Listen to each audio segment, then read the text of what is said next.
Good morning with me. Maths English दोनों एक साथ।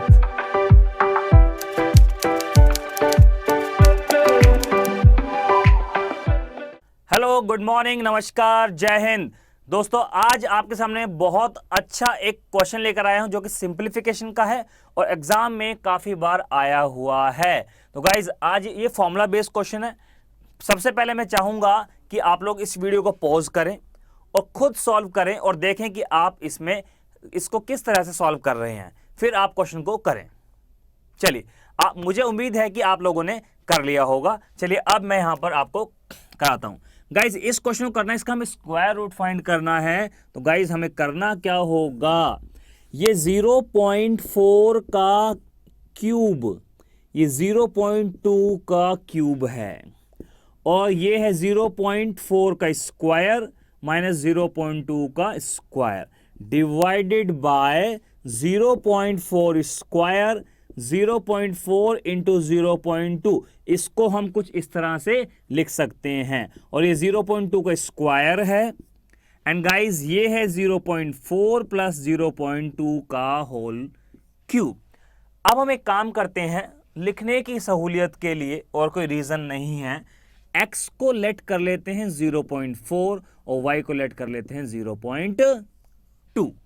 क्लियर है गाइस? तो यहां पर ये हो जाएगा x cube minus y cube, x square minus y square divided by x square plus x y plus y square और ये x प्लस वाई का क्यूब।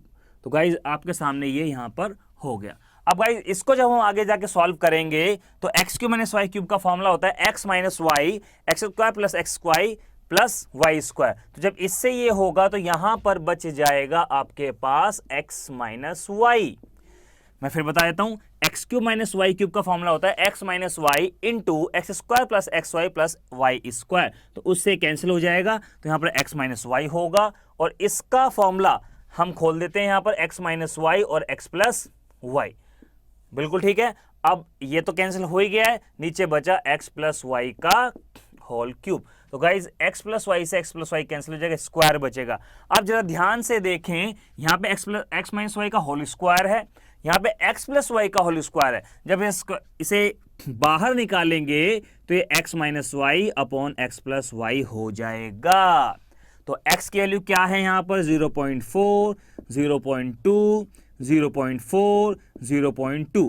तो ये 0.2 डिवाइडेड बाय 0.6 यानी कि 1/3 आपका आंसर आ गया। तो गाइज, ये कुछ क्वेश्चंस होते हैं, दिखने में खतरनाक होते हैं लेकिन फॉर्मूला बेस्ड क्वेश्चंस होते हैं, बहुत ही ज्यादा इजी क्वेश्चंस होते हैं। तो गाइज, आई होप आपको ये क्वेश्चन अच्छा लगा होगा और समझ में भी आपको आ गया होगा। और एक खास बात मैं आपको बता दूं, अगर आपकी अंडरस्टैंडिंग पावर बहुत अच्छी है तो आपको इनको एक्स वाई लेने की कोई आवश्यकता नहीं है, आप डायरेक्ट कर सकते हैं। अब डायरेक्ट यहां से इसको काटकर 0.4 माइनस 0.2 को बचा सकते थे। राइट? क्लियर है? तो आपको एक्स वाई लेने की भी कोई आवश्यकता नहीं है, जस्ट आपको समझाने के लिए मैंने एक्स वाई यहां पर लिया है।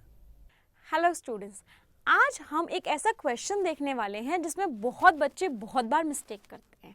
या फिर मैं क्वेश्चन नहीं बोलना चाहती, मैं बोलना चाहती हूँ, मैं आपको एक डायरेक्ट स्टेटमेंट दे रही हूँ, आप उसे इनडायरेक्ट स्टेटमेंट में कन्वर्ट करेंगे। क्या सेंटेंस मैंने यहाँ पे लिखा, मैंने लिखा he said to me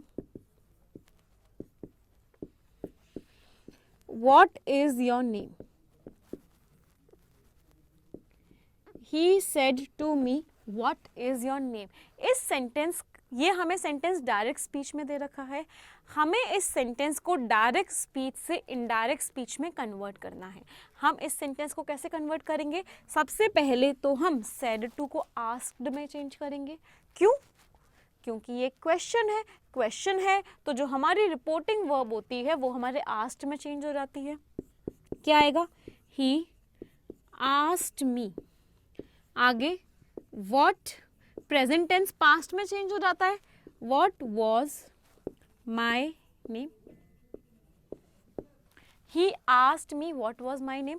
generally students ने यही किया होगा, but students this is not correct, ये बिल्कुल सही नहीं है, दिस इज एब्सोल्युटली रॉन्ग।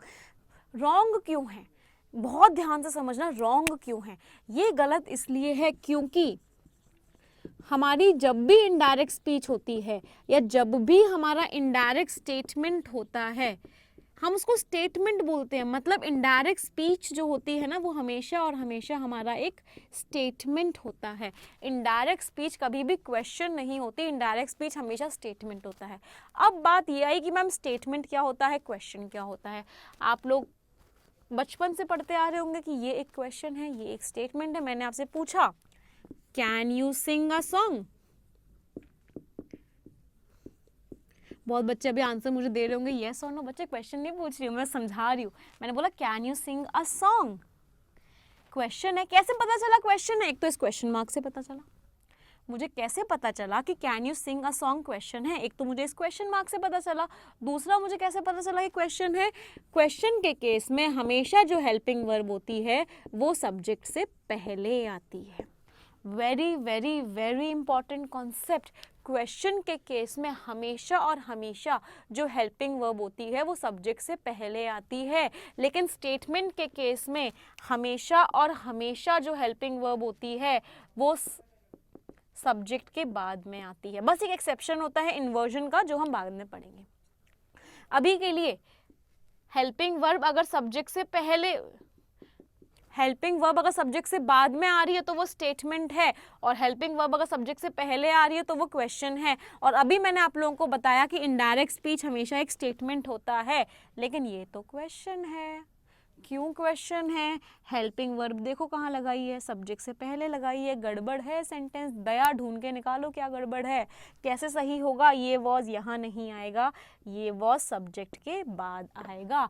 अब ये सेंटेंस एकदम सही हो गया। He asked me what my name was. सभी को समझ में आया आज का concept? Thank you. Students, you will learn a rule of English and a rule of maths regularly with us from now onwards.